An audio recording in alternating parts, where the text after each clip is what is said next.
So you've got your printing plate ready to go.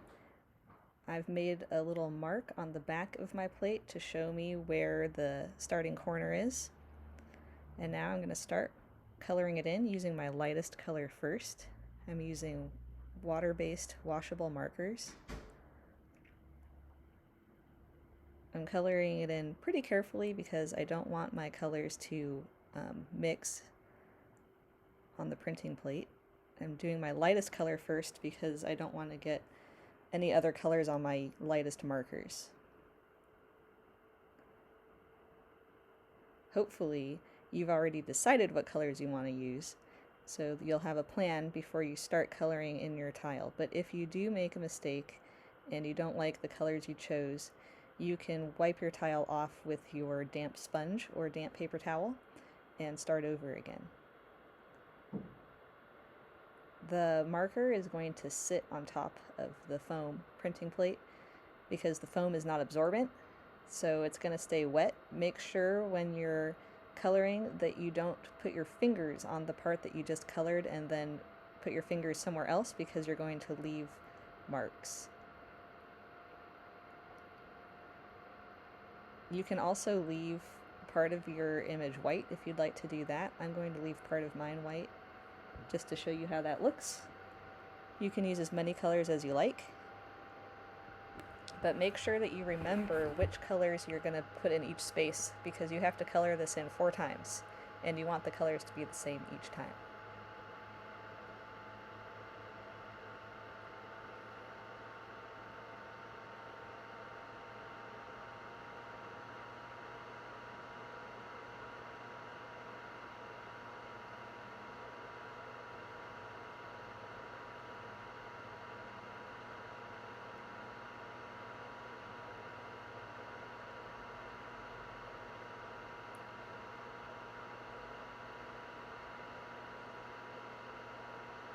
I'm also coloring on top of my paper that I'm going to print on. That's just because I don't have a lot of room with my video camera. So it's a good idea so that you don't get marks on your final paper if you color it off to the side when you're doing your coloring work, if you have space. Alright, I've got my tile almost fully colored in. My next step is to start printing. And to do that, you want to get your paper wet first. By getting the paper wet, it's going to help pull the ink off of that printing plate. So this is really important. Make sure your sponge isn't dripping, and you can dab it or rub it gently on that first square where you want to print. It should be damp but not soaked through. And then carefully line up your plate with that mark on the inside corner. I'm going to use one hand to hold it down and my other hand to rub the back of the printing plate to make sure all that color gets transferred onto the paper. The better job you do with the rubbing, the better your print will come out. So I'm just trying to make sure I go all the way to the edges. I'm pushing down pretty hard, but I'm being really careful not to dent it with my fingernails because that will make the printing plate crack. And then once I feel like I've rubbed everything and gotten all the ink, I'll peel it up. Now I'm going to take a look at my work and see if anything went wrong. It looks like all of the ink didn't transfer. So I rubbed pretty well on the back. It probably means that I didn't put enough water down on my paper, maybe in that area, so the paper didn't soak up the ink right there. But that's okay. I can't put my print back down on that same spot. It'll be too hard to line it up. I'm just going to have to keep going. So I'm going to keep going. I'm going to speed it up a little bit.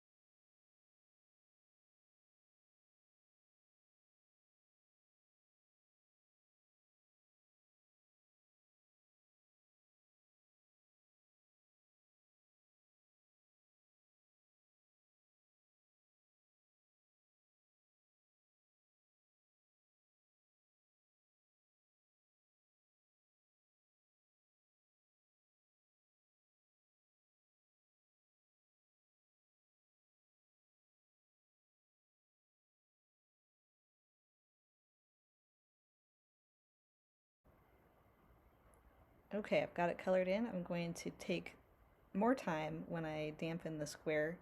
This time I'm going to make sure I get all the way to the edges of my whole square, because I think that's why my print didn't come out as well last time. So I'm really making sure it's all wet. I'm going to carefully flip my plate over and line up that dot. Kind of line it up to the tile next to it. And now I'm going to rub it again all over really well, just like last time.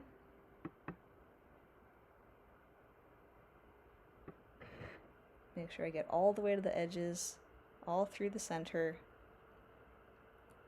And I'm being really careful to hold it down nice and hard so that the tile doesn't move, because I don't want a blurry print.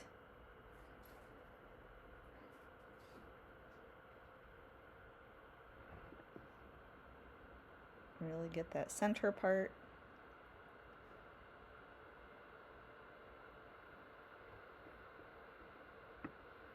Alright, how does it look this time? Oh, I think I got a much better print this time because I was more careful with putting the water down. So now you can continue coloring and printing and rotating your tile piece until you've got all 4 squares filled in. And then at the end, we'll trim the paper and you'll have a completed artwork.